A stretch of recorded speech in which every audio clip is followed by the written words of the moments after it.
Hey guys, what's up? Welcome back to online classes and have a pleasant morning to all of you. Now, I, Ajay Kumar, your English teacher, is going to teach you a new chapter that is a poem, A Legend of Northland. And this is taken from NCRT book Beehives of Standard Ninth. So, in this poem, we are going to, actually read this poem. It's a ballad, and we are going to go through the introduction of this chapter. Apart from this, we'll learn more about the writer, that she's a Baby Carey. Let us know more about the writer. She was born in America, and she was an American poetess, and her birth was in 1824. That was 4th September 1824, and she died in July 31, 1871. Now she was known as the younger sister of poetess Alice Carey. Her sister was also a poetess, and the sisters co-published poem in 1849, and then actually both went to publish volumes of you can say their own separately. Well, now we'll go through the introduction of this poem. In this introduction, we are going to know more how the things has been taken in this poem. This poem narrates the legend of an old lady who angered Saint Peter because of her greed. Now, let us start with the introduction. We will see here a legend of the Northland is a actually a ballad, and you all know that a ballad is a poem narrating a story in short stanzas. Ballads is such a kind of poem which tells a story in short stanzas, and all the stanzas comprise of four lines, as you can see here, that four lines. Again, the next part will be of four lines. And you can see here, in this poem, you can see there are actually 16 stanzas, and this all stanza will tell us a story. Now, ballads are a part of folk culture. You should also understand this thing. Ballads are a part of folk culture or a popular culture, and are passed on orally from one generation to the next.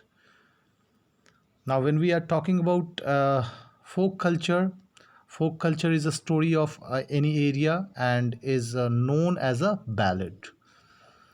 Folk culture comprises of traditional stories which are passed on from one generation to next generation. We are, actually hearing it from our grandmom, then grandfather, and all that, and we are passing it to our next generation also. So, this story is of the Northland area, the area which is near to the North Pole. This exact place is not specified here in this poem, but Northland means the area in the northernmost part of the earth, like you can see near the North Pole. And legend means a historical story, one which is very old and has been passed on from generation to generation. Well, dear student, let me read the actually a poem ballad first, and then we'll go through the explanation of. I'll just summarize the explanation of this poem.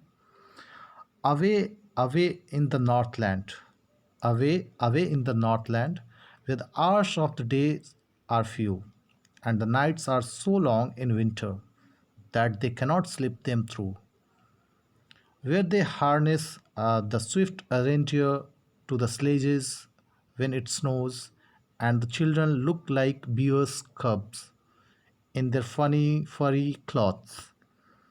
They tell them a curious story. I don't believe this true, and it you may learn a lesson if I tell the tale to you. Now here you can see one word is tis, so it will be pronounced as this. Once, when the good Saint Peter lived in the world below and walked about it, preaching just as he did, you know, he came to the door of a cottage and traveling round the earth, where a little woman was making cakes and baking them on the hearth, and began faint with fasting, for the day was almost done. He asked her from her store of cakes to give him a single one.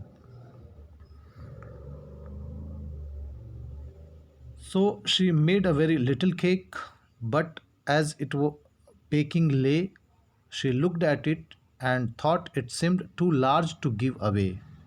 Therefore she kindled another and still a smaller one, but it looked, when she turned it over, as large as the first had done. Then she took a tiny scrap of dough and rolled it flat and baked it thin as before.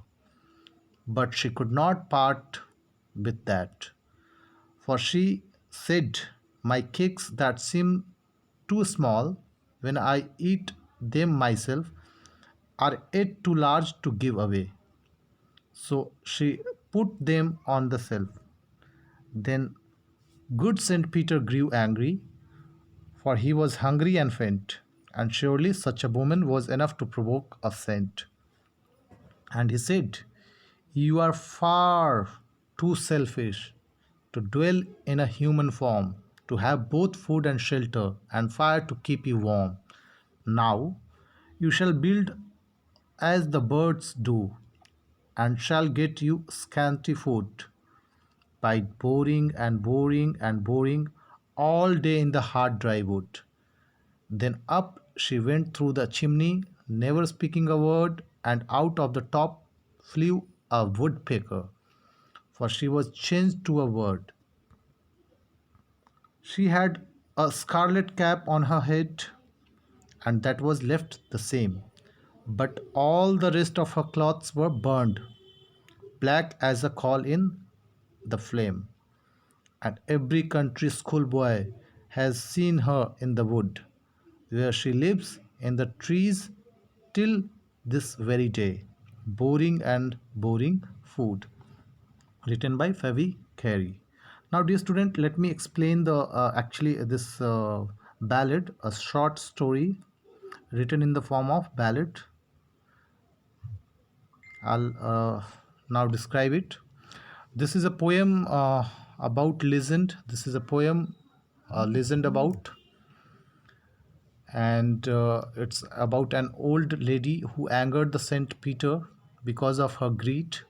You can see how, she has grew her greed for that, cake. The story goes on like this. One day Saint Peter was preaching around the world and reached the door of a cottage where this a woman lived. She was making cakes and baking them on the hearth.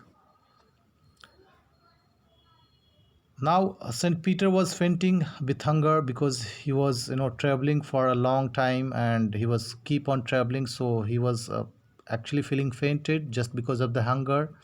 And then after, he asked the lady to give him a piece of cake so that he can survive, but the lady did not give him the cake. The cake that was baking appeared to be too big, so she did not give him that, and instead she baked another small one. Now, like you can see, she has a, greed for that cake because of the size of the cake.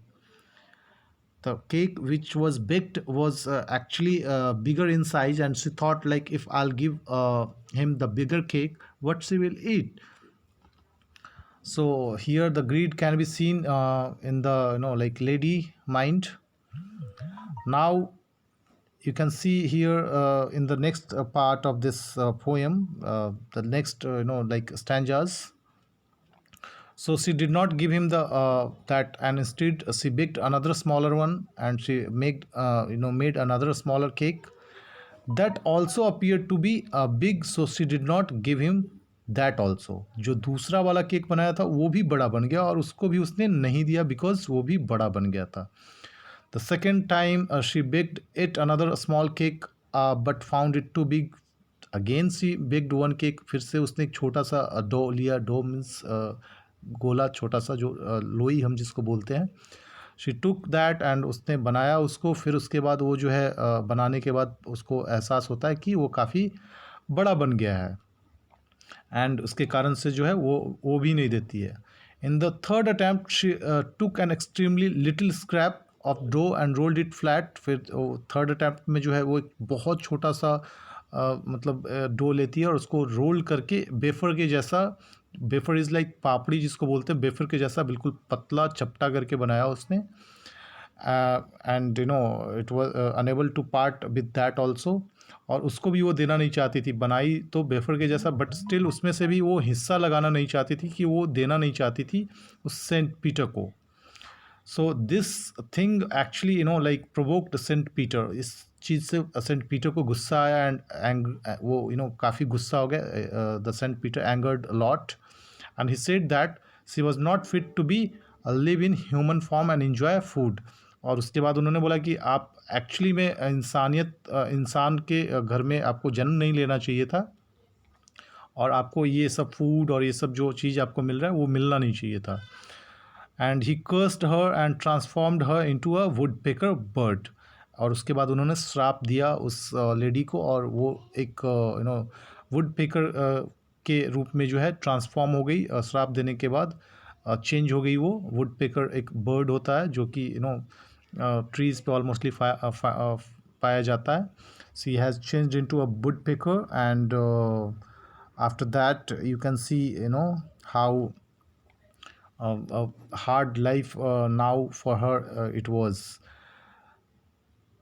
Now who had to bore in hard dry wood to get it scanty food, क्योंकि उसको अब जो है काफ़ी मेहनत करना पड़ेगा कड़ी दोपहरी में। And she has to move on tree to find the food. एक पेड़ से दूसरे पेड़ के ऊपर जाना होगा और उसको फूड ढूंढना होगा। Now she can be seen in the trees all the days boring and boring for food. और अब जो है आज के दिन भी जो है वहाँ के लोकल्स जो है बताते हैं कि वो वुड पेकर जो है आज के दिन भी देखी जाती है, पाई जाती है वहाँ पे अपने भोजन के लाइक फूड के खोज में जो है वहाँ पे पाई जाती है। So, dear students, here this poem ends. The first part of this poem ends here. In this part, you have seen the explanation of the poem, and in the next part, we will deal with the like poetic device and question answer exercises of this question.